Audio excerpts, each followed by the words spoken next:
Divinely Inspired Living with award-winning author Deborah Moffat for a light-hearted exploration of life, love and relationships. Here's Deborah. Welcome to Divinely Inspired Living. This is Deborah Moffat, and I'm on the show today with internationally renowned spiritual healer Andrew McKellar. Welcome to the show, Andrew. Yes, Debbie, I'm here, loud and clear. Okay.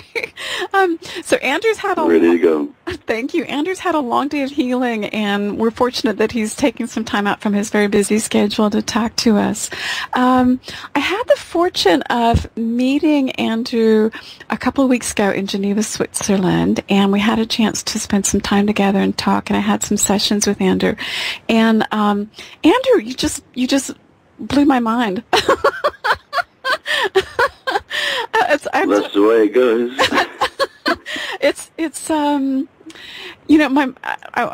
We were talking about this before the show started. My mind is trying to understand an experience that can only be understood with the heart, because it's an experience that comes from the place of the heart and from pure unconditional love.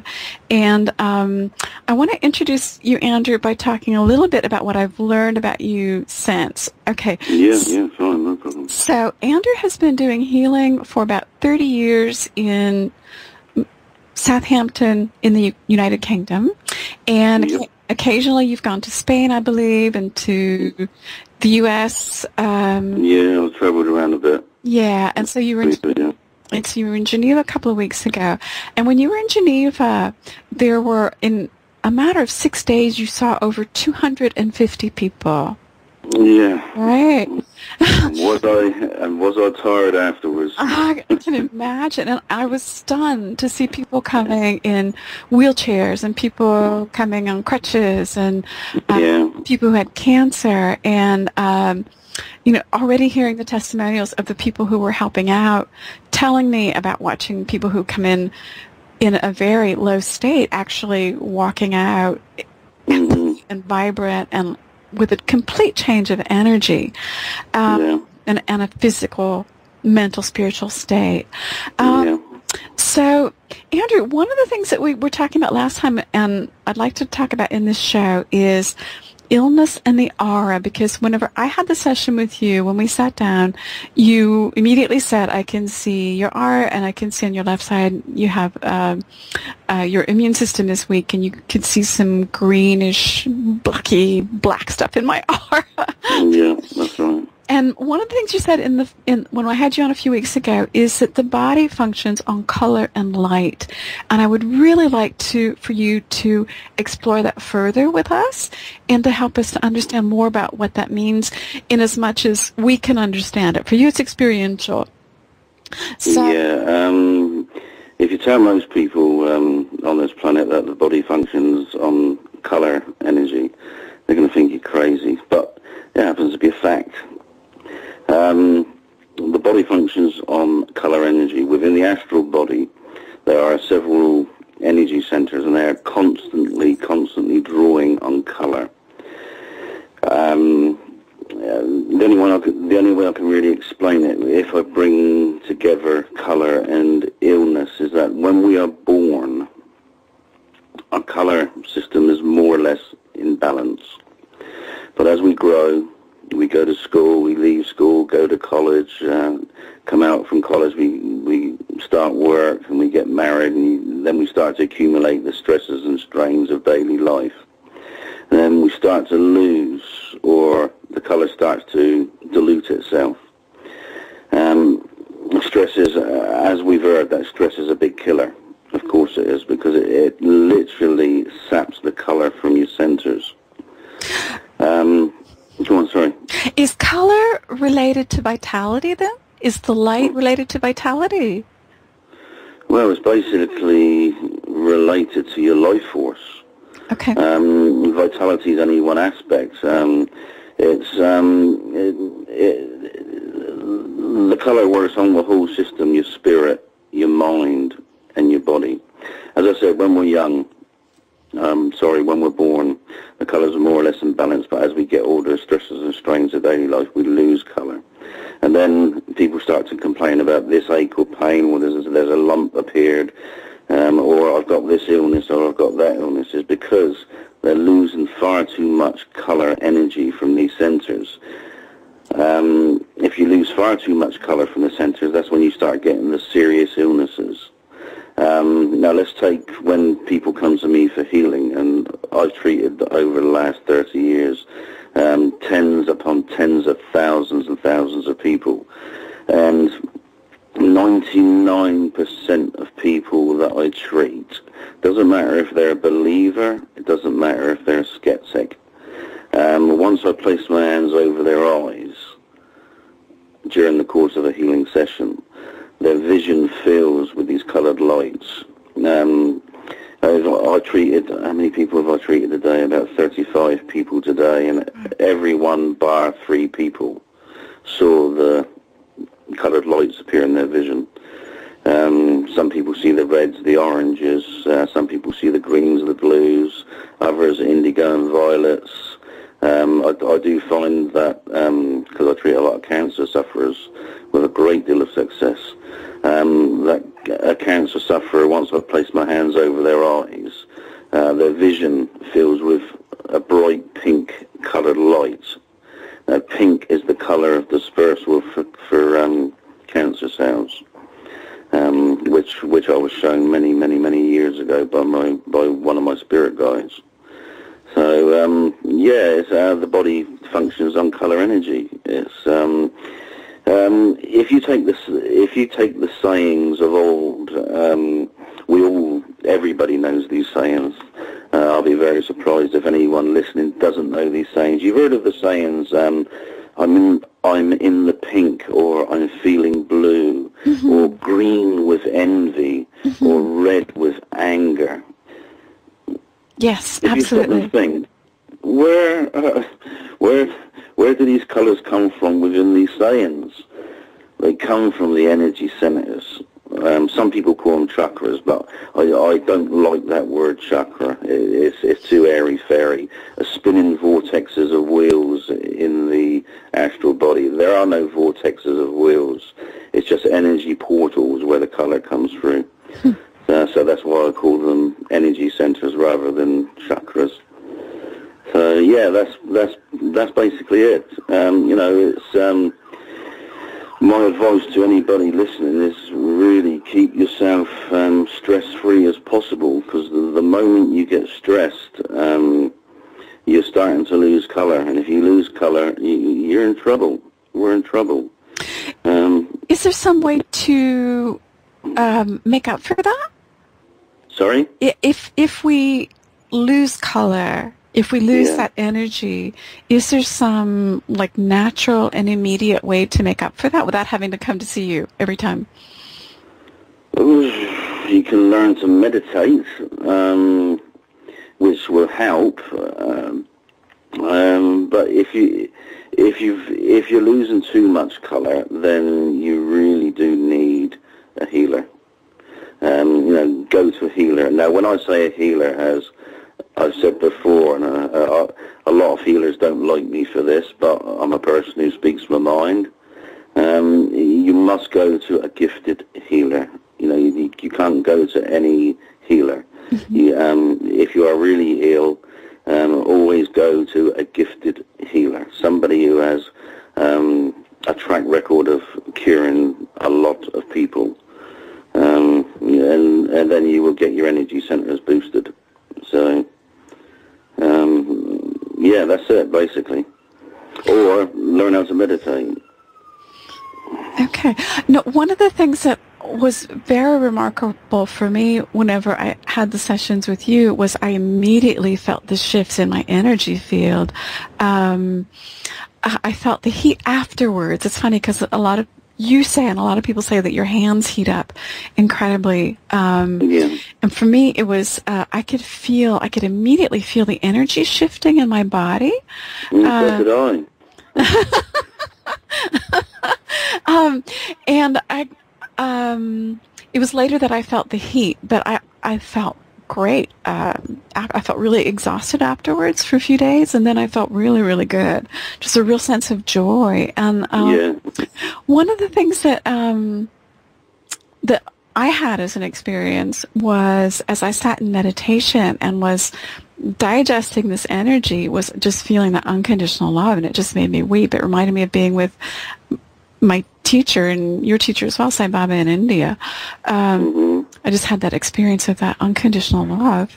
Yeah, that happened a few times when I was in Geneva, not only 2 weeks ago, because I was there 3 months previously, and the people were coming in, and some people were coming in jolly and, happy, but as soon as they entered the room, they started to cry. And they said, "Oh, why am I crying? Why am I crying?" Almina was sat there doing the interpretation, because I don't talk French. She had a box of tissues beside her. Every 5 minutes when somebody's coming in, I said, "Oh no, that one's going to cry. Quick, get your tissues." It's an incredible experience, and it's inexplicable. I mean, there's no way to explain it. It's totally experiential. So coming back to the thing about light, I asked you, what does it mean to heal? And you responded to me, Andrew, to me it means to take away darkness and replace it with light. That's basically what it is. Some people, well, not some people, quite a lot of people, when I place my hands on their shoulders or over their eyes, they see the colours, and a lot of people say to me, "Oh, crikey, I can see a big black ball of mass, and it's pitch black." And I look at the person, I say, "That's your illness. Oh. That's your illness." And then after the healing, they say, around the black appeared a purple glow of light. And then over that purple glow, there was a blue and a green. And the black was getting smaller and smaller and smaller. And I say, well, basically what the colours are doing are dispersing the black to get rid of the illness. So, it's as simple as that. And, we're living, 2016, and not even doctors realise the body runs on colour energy. Sorry, the body functions on colour energy. Really, how backward is our medical profession? And it's so simple. People come to me and they say, wow, you must feel great creating all these miracles for people. People get out of wheelchairs, they throw walking sticks away, lumps and bumps disappear, which you filmed before and afterwards. Wow, you must feel, no, to me it's natural. People call them miracles, but they're not miracles, they are natural. They are natural things to happen. I can understand why people do see them as miracles, because if somebody comes in, like a gentleman come in today with a tumour on his neck the size of your fist, literally, and it vanished after about 7 sessions. Wow. He said, Andy, it's a miracle. It's just a miracle. And I said, Graham, yes, okay, it's a miracle. But silently in my thoughts, I was thinking, no, it's so natural. It's so natural. These things should happen. It's so natural that people who are healed almost disregard it. I mean, it depends. There seem to be two groups of people who kind of go, oh, well, this is good, and just kind of go on their way. And others, like, what was his name? Was it Mowbray? Who came in with prostate cancer, and and was healed. And I just saw the interview with him, and he was so moved. I mean, he was moved to tears. The cameraman, it was a BBC cameraman at the time. He filmed him, and he started crying, and I had to look at the cameraman to tell him to switch off the camera. We had to start over again. But he carried on filming him while he was sobbing, and I said, "Hey, turn the camera off, buddy." Well, I want to go to another miracle that was reported to me. Yep. First of all, I checked up the definition of a miracle, and Merriam-Webster's definition is an unusual or wonderful event that is believed to be caused by the power of God. Or you might say the power of love, I believe. Power of love. Power of love. Yeah. Okay, so at the end of the day, what is God? Love. Yeah. God is love. There's no man up there in the clouds with pearly white gates and a long beard and little angels sat on clouds playing harps. You know, what a boring existence that would be if we end up on clouds playing harps. No, so childish. You know, but people on this planet believe that. You know, they actually believe it.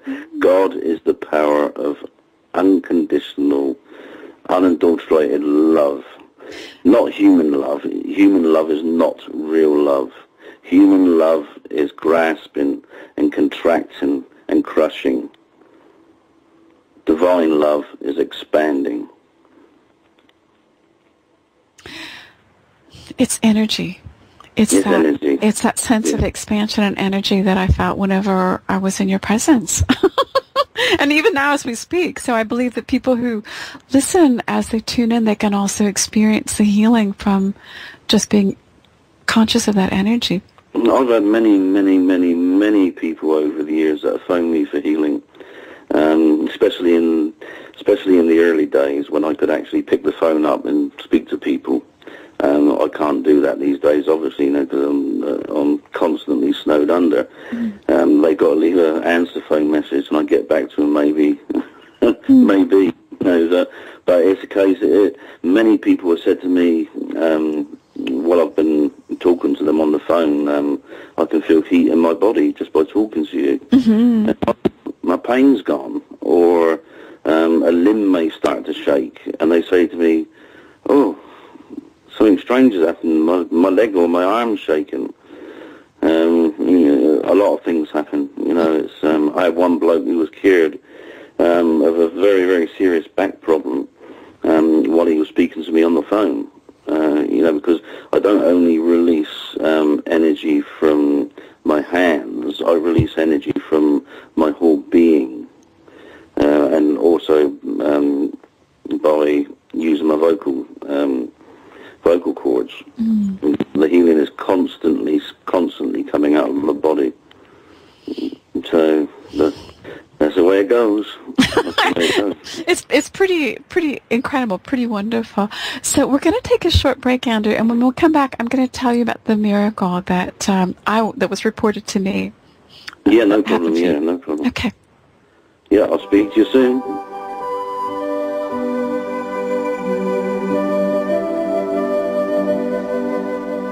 Do you yearn to write, but feel you're not a writer? Deborah Moffitt's writing workshops and travel and retreats invite you to connect with your creative energy and soar. Journey to France and Switzerland for life-transforming writing experiences. Join Deborah Moffitt's popular retreats, voted by Write Life as one of the top incredible retreats to attend in 2015 and 2016. Take place in the Swiss and French Alps and use writing for self-discovery. You'll learn about your creative process, connect more deeply with your intuition, and discover ways to heal through self-expression. Deborah Moffitt's gentle guidance opens up creative possibilities that will make you feel alive again. Join Deborah and begin repeating your new mantra, "I'm a writer." Deborah also provides insight readings for guidance and mentors writers. For more information, contact Deborah Moffitt at 1-843-410-0152 or find out more online at www.deborahmoffitt.com.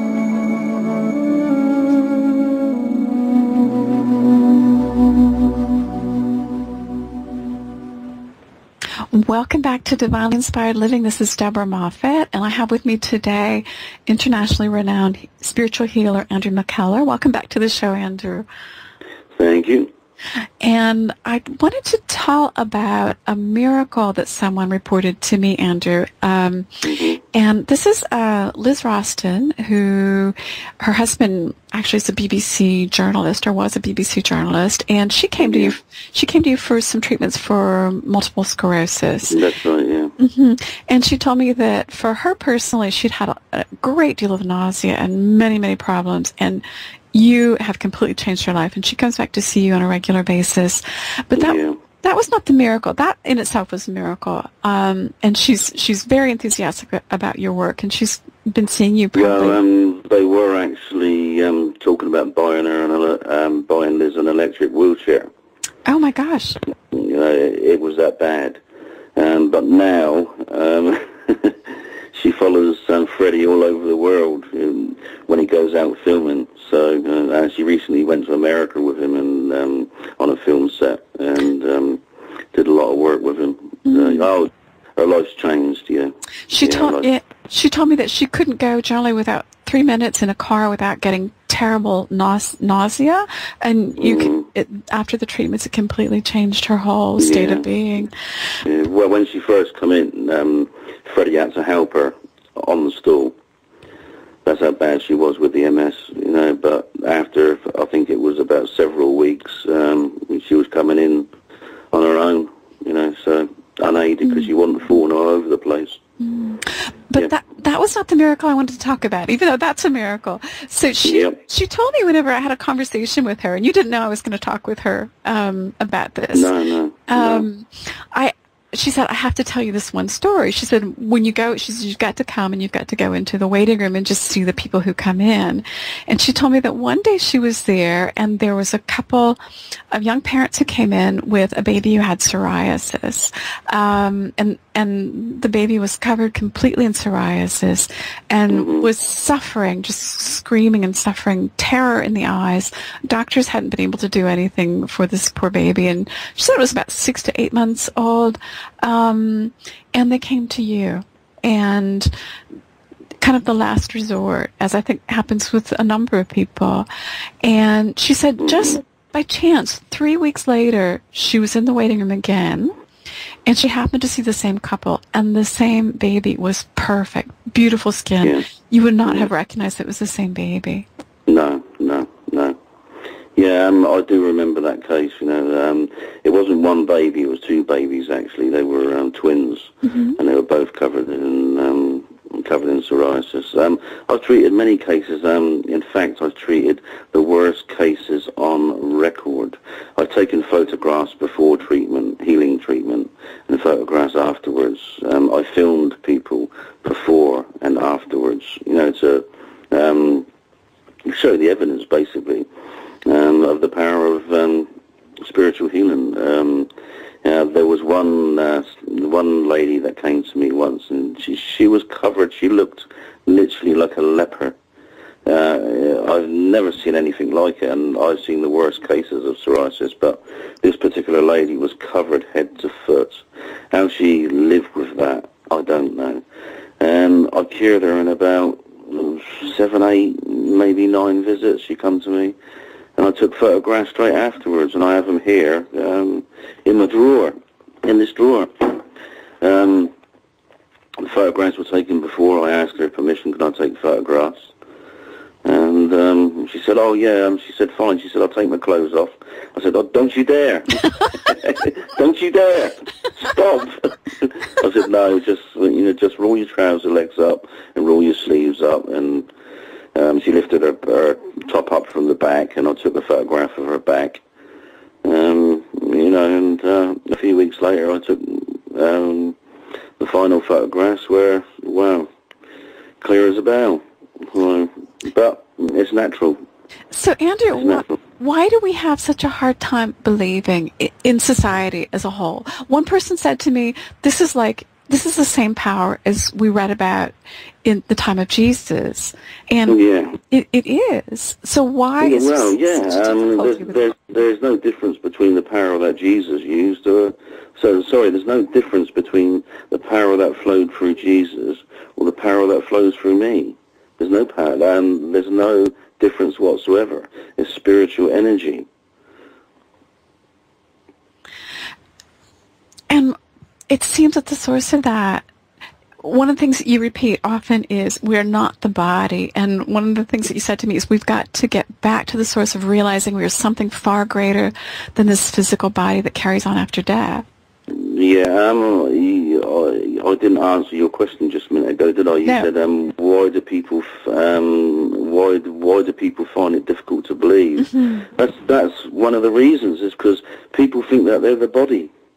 And while people continue to think that they're the body, they are going to experience nothing but suffering. We are not the body. We are something far greater. We have an inner power that can propel us through life.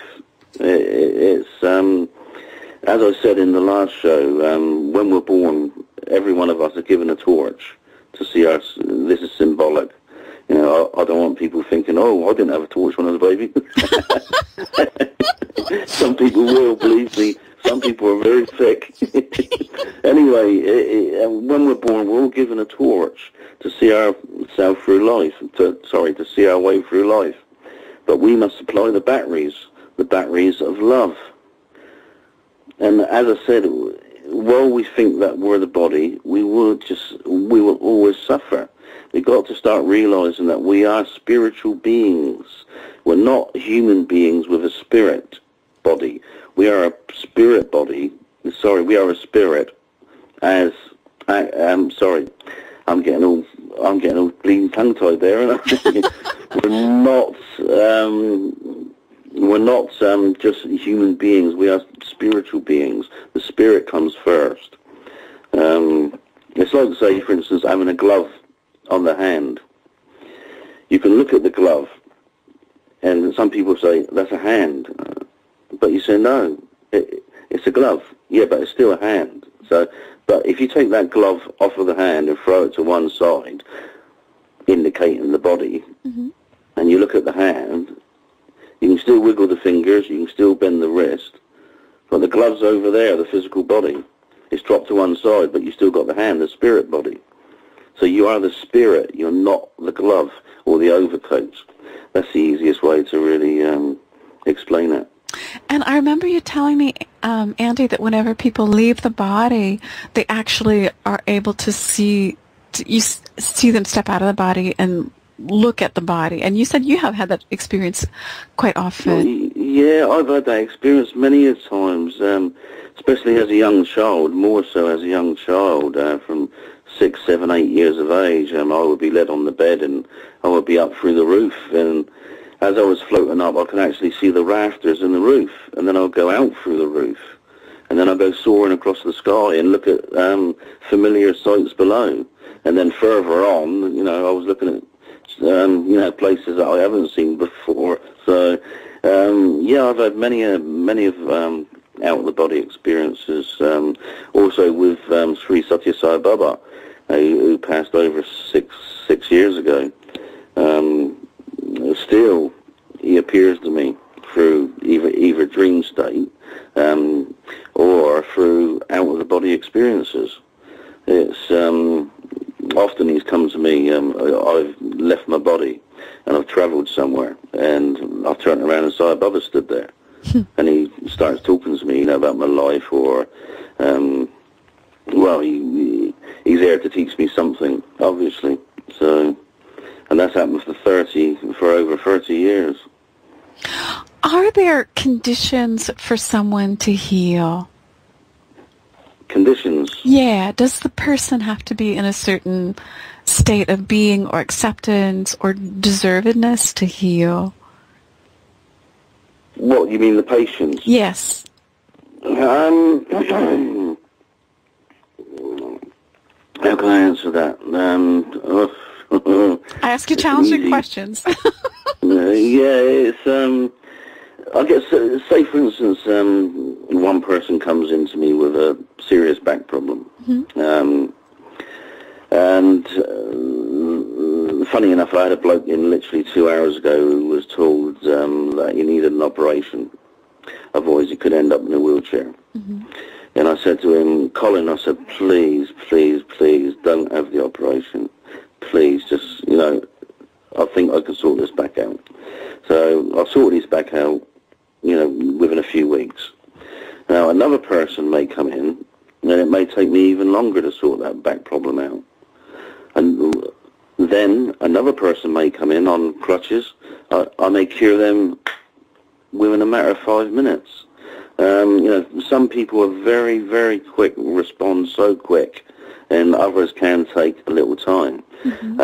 On the lines of, you say, deserving, I do believe that that's down to karma. Some of us have got a lot of ticks in the book, and some of us have got a lot of crosses through karma, basically. Okay. If you got a lot of ticks, you're going to be healed quite quickly. If you got a lot of crosses in the book, through misdeeds in this life and even going back to previous lives, it could take a little while. I've got a sign on my waiting room door that everybody sees when they come in, and it says, what you call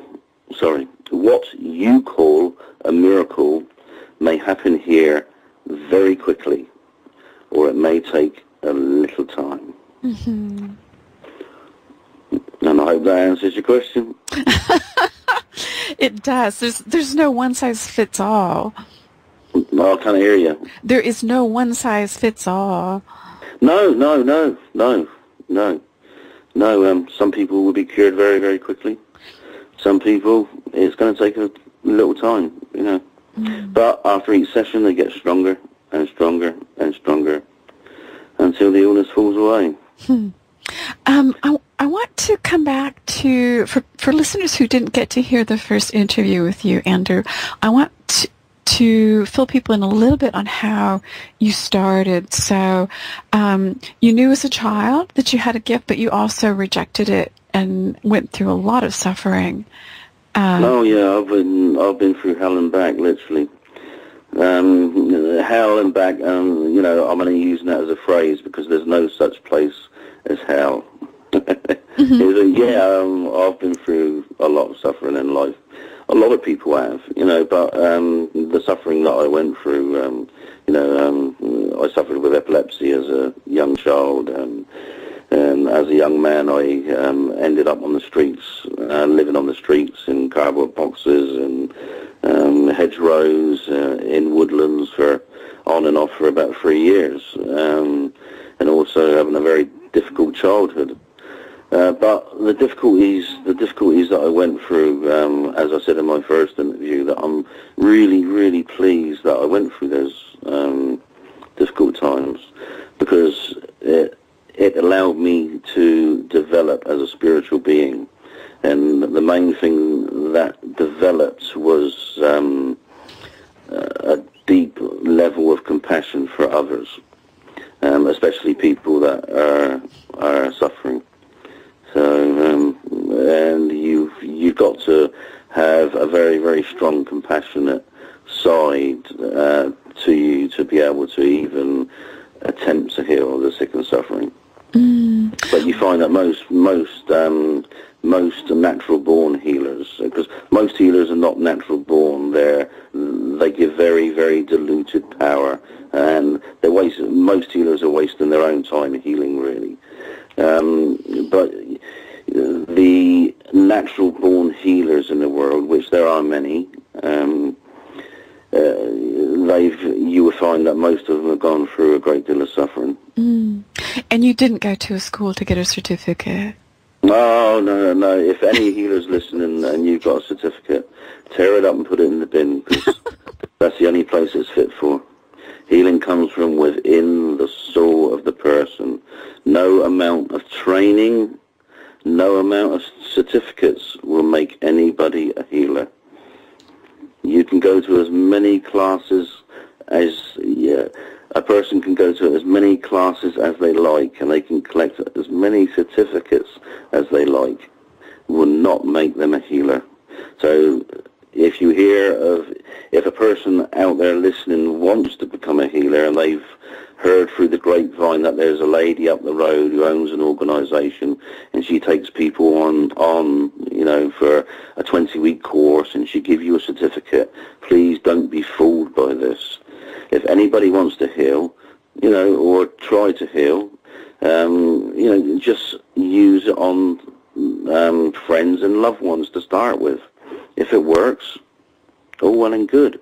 If it don't work, then forget about it. Move on. Move on. And one of the things that has happened many, many times is people being released of cancer totally disappearing. Yeah. Is there some explanation for that? Is there some light energy or something that resolves that? I've had countless numbers of people come to me over the years, as you will see tomorrow on the DVD that you're going to watch. People with terminal cancer only given 3 weeks, 4 weeks to live, or 3 months or 6 months to live, and they come to me and they go back afterwards, like Harry Mulberry, who was filmed by the BBC. He went back, like many others, and they say the cancer's gone. The cancer's gone. Yes, because I'm putting the colour back into the system, the colour that they've lost. And as I said, the main colour to disperse cancer is pink. It's pink energy. And I just open myself up, I place my hands on the person, the heat comes through, and the colour manifests into the person. And do you have to? I've had, go on. Do you have to think of the color, or does it just come through? No. It's not a thinking process. It's not a thinking process. I've had a few people that don't see colours. Very, very few people. Very, very few people don't see colours. And they've said, I'm sat here and I'm thinking hard. Let me see these colours. Let me see this. And I look at them and say, don't think. The more you try, you're not going to see them. Just relax and let it happen. Maybe one person out of 10, maybe that won't see any colours. But most people, even scientists have come in. I had a chap come in not too long back, and he said that he's a scientist. And he says, I just want to experience this heat because I don't believe that your hands get boiling hot. And I want to experience these colours. And I said, go on and sit on the stool. Sit down. Sit your butt down. So I place my hands on him, and he jumps up, and he's looking behind me because he thought that I had some wires and some electric heat pads. And he's pushing me to one side, saying, "Where are they?" Well, I say, "What are you on about, man? What are you on about?" I said, "Sit back down. You've got electric heat pads." I said, "I haven't. Look. This is my hands. They burn." And I put my hand on his chest, and he felt the heat, and he was absolutely gobsmacked. And even more gobsmacked when I placed my hands over his eyes. He jumps up and he said, "Oh, so green and blue lights bursting in my vision." So it all sounds mystical and like a fairy tale story, but these things happen. They've been happening for millions of years.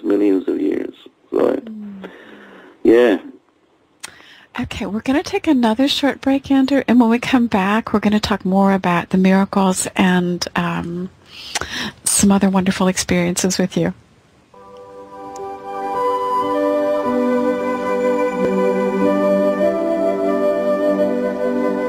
The Swiss Alps Natural Balance Retreat invites you to slip away for a week of writing, yoga, and music. Voted one of the incredible writing retreats to attend in 2016. The Swiss Alps Retreats creates a healing environment, a peaceful place to come home to yourself. Located in a simple retreat center at the end of a beautiful mountain valley, don't miss this once-in-a-lifetime experience to restore, renew, and rediscover what really matters to you with award-winning author Deborah Moffat. Go to deborahmoffat.com for details or call 1-843-410-0152.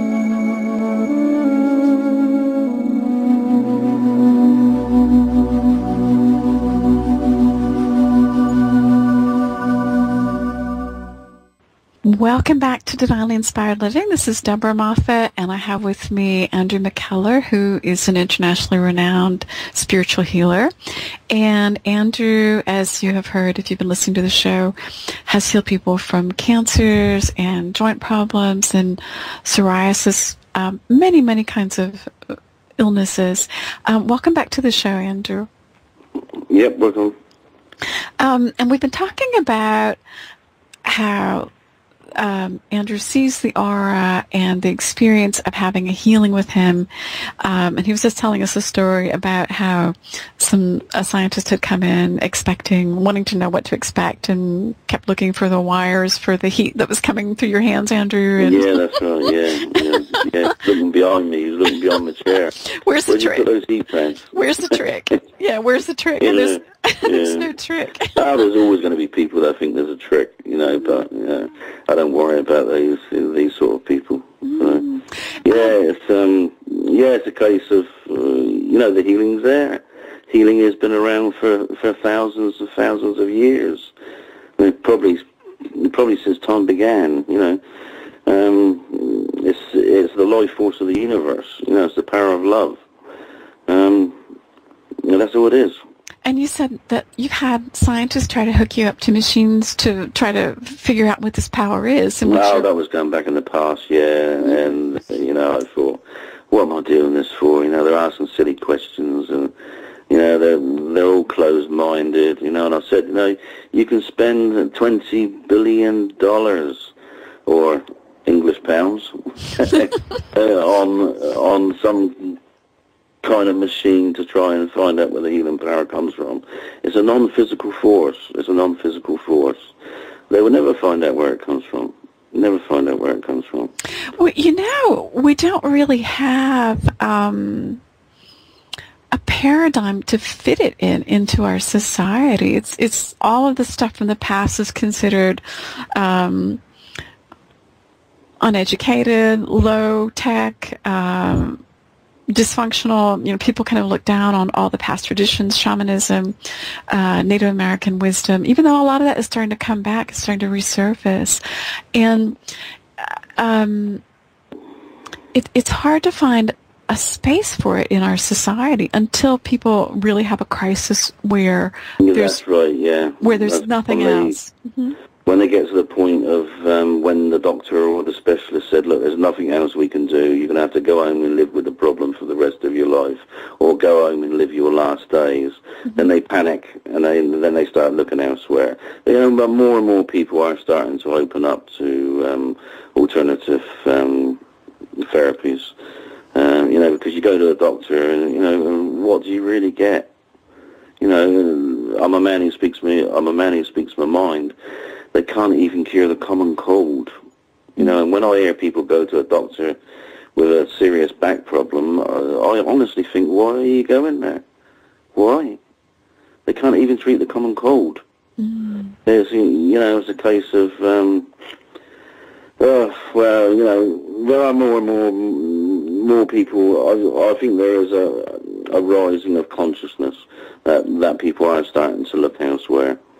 It's, I'm proof of the pudding, I've got people banging my door down trying to get in, and I have for the last 30 years. So, yeah, it's all out there. People have got to learn not to be encrusted into the material way of thought, because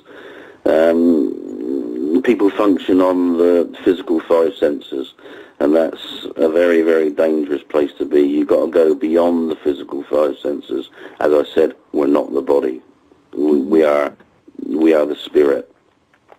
And that's when we'll really, really start to learn stuff and open, and also start to develop our own inner abilities.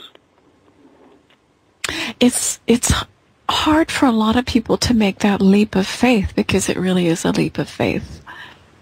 Well, most people make that leap when really there's nowhere else to turn. I'm a classic case of that myself. I got to the point in life when I was 23 years of age, and I was ready to hang myself. I had the rope tucked down the back of my jeans, and I was looking for a strong branch. You know, that's how far that I went down the line to actually open up. But luckily enough, I heard these voices throughout my life, and a voice said to me, "No, don't do it. You're one of a chosen few." And wow, you know. And then I started to investigate and started to unfold, but I've always known since a very, very young child that I wasn't the body, and that we are not the body. I've always known that, So I had that extra tick, let's say. So this power of love, this power of unconditional love, is very magnetic. You don't advertise. People hear about you from word of mouth. You charge £20 for people who come to see you at the sanctuary in Southampton. I am very, very, or extremely cheap. Extremely cheap. Because I will not categorise myself into a certain group.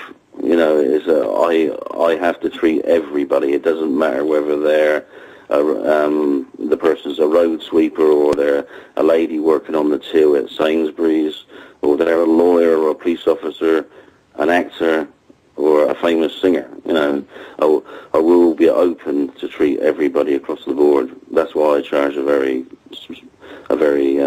small fee. And you have an 8-month waiting list. No, it's more like 2 years. Oh wow! Like 2 years. I do give preference. I do give preference to people that are seriously ill. I do give where I can give preference. I will give preference. So there is something going on that people are experiencing. They're having the physical effects of it, but no one can explain unless they talk to you and understand it's the unconditional love. Yes, it's as simple as that. It's the power of love, and that's what healing is. It's the power of love, unconditional love. And do you have to get yourself, your ego, out of the way for that to happen?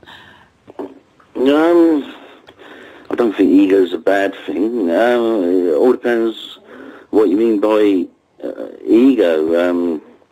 Ego's good in one aspect, and it can be bad. I don't really think ego comes into it. When people come in to see me, I open the gates at 7:30 in the morning. They come in, and I just treat the people, and they go. I go into a light trance state, and they're off. And very often, I'll have a laugh and a joke with them while they're here. Even when I'm treating them, I'm probably having a laugh and a joke with them. So no, I don't think ego comes into it really. No. And then, for listeners who didn't hear you the last time, you also have your special way of R&R. Which R&R? Is, yeah. Rest, what's relaxation, rock and roll. Oh, R&R. I told you I was tired at the end of the day, didn't I? Yeah, I'm a rock and roll singer. I'm a professional rock and roll singer. I love it. I do 50s and 60s. Buddy Holly, Eddie Cochran, Ricky Nelson, Elvis Presley, Roy Orbison. It's called the Andy McKellar Rock and Roll Show. I do everyone from, most people from the 50s and 60s. And a lot of people don't understand that. Not that I'm worried whether people understand it or not. I don't give a monkey's hoot what people think about me, to be honest with you. But a lot of people, one person wrote in the papers going back a few years ago, how can he be a healer and a rock and roll singer? We think this is disgraceful. And it's strange how people's minds work. Crazy. If I can go out there on stage and spend 2 hours or 3 hours singing and look down at the audience from the stage and they're dancing and they're loving the music and they're enjoying themselves. And a lot of people come up to me afterwards and say, "It's the best evening that we've had for years. You know, we really had a shake of my hand." That's a form of healing in itself. It is. It's well, you've seen there's part of my show on YouTube. You saw that, didn't you? Mm-hmm. I also saw you performing at a wedding recently. Yeah, that's on YouTube. That's okay. Yeah. Okay. And they're all dancing, and they wouldn't let me stop at the end of the evening. So I had to carry on for another half hour. And even then, they didn't want me to stop. But you loved it. I loved it. I stopped, though, because I had to tell them politely to go home. Not so politely, actually. How fun. But it breaks the traditional idea that people have for some strange reason in the society that a healer should be pious and maybe wear white robes or white and... Yeah, it's... funny enough, a young lady came up to me on the day of the wedding when I was asked by the two doctors that got married. They said, "Will you do the wedding for us? Sing at our wedding?" I said, "Yeah." And halfway through the evening, a young lady came up to me and she said, "You're totally not what I thought you was going to be." She said, "You're a spiritual healer, Andy, aren't you?" I said, Yeah. I'm a healer." And she said, you don't look like what I would perceive as a healer to be. Mm-hmm. I said, "So what do you perceive a healer to be?" She says, "Well, with a funny gown on and a funny hat." Like Merlin the magician or something. Yeah, Merlin the magician. With a long fingernail, healers, you find healers, even from the past, like Linda Martell, and I'm talking people going back 50, 60 years now, like Linda Martell, Harry Edwards, the king of healers, Ted Fricker. And these people helped millions of people, absolutely. They spent their lives healing the sick and suffering, but they were just normal, everyday people, like me and you. The only difference is that people like me, Harry Edwards, Ted Fricker, Linda Martell, Rose Gladden, famous healers of the past, is that we're born with a special gift, but we're still the same as anybody else. And simple as that. And you also have this very strong sense of you can't stand to see other people suffer. There's just that compassion that's a part of it. Sorry, say that again. One of the things that you have repeated to me several times is that when you see somebody suffering, there's just something that wells up in you, and you want to make a difference. You want to be of service and help that person. Yeah, that's part of being a healer. You do get this emotional thing where it's very, very difficult to see people suffer, whether they're suffering mentally, physically, or spiritually. When I was I was surprised when I was in Switzerland to see the amount of homeless people. And on the last day I was out with Almina's husband. We went in the evening for a game of pool. And outside there was a little old lady with a little basket and two bags with empty cans in the bags. And she must have been in her 60s, and she's walking the streets at night. Nowhere to go. And people were coming out of the pool place just looking at her in disgust. And, telling her to go away. And I thought, what are people like? This lady is there looking at people. She's asking, for a few coins, obviously. So I put my hand in my pocket. I gave her everything I had in my pocket. I even went up and picked a rose off of a bush and give her a little red rose. Oh. It was, it was just, it took me a couple of days to get over that. Even now when I think about it brings a lump to my throat. They've got these people that they're suffering, and you see this little old lady in her late 60s walking the streets, nowhere to go, no food in her belly.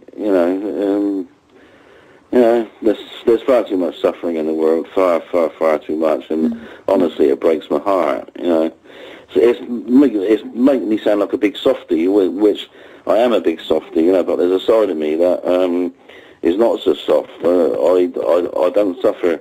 I don't suffer fools gladly, and I don't tolerate any nonsense from anybody, but you've got to have the balance, you can't be too soft. Definitely. And you've got that big tattoo as well to prove that you're tough. You've got that big tattoo to prove that you're tough too. What tattoo is that? I said you've got the tattoo to prove that you're tough too. Tattoo? Yeah. Oh, the tattoo on my arm. Yeah.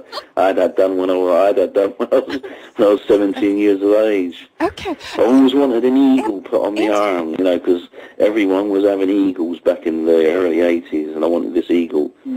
Andy, we're going to have to wrap it up. So people can find you at andrewmckellar.com if they want to get in touch. And it's been really wonderful having you back on the show. I really, really appreciate it. Yeah, no problem whatsoever, Deborah. Thank you so much. No problem at all. You've been listening to award-winning author Deborah Moffat on Divinely Inspired Living. To find out more, deborahmoffat.com.